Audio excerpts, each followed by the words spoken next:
Fladra Z Grzybami. Flounder with mushrooms. A main dish from Poland. Serves You will need 7 ingredients.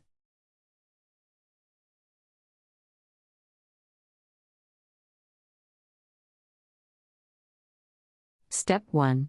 Place flounder in pan, adding 1 cup water and a half teaspoon of salt.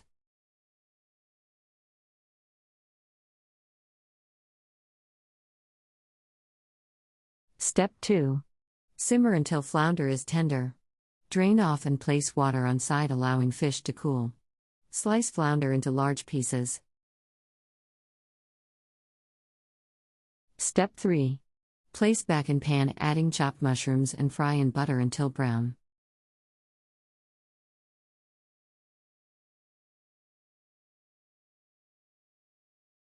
Step 4. Mix the remaining flounder stock with flour and milk, stirring constantly and bring to a boil. Simmer until thick and serve. Country Reports, Culture, Countries, Travel.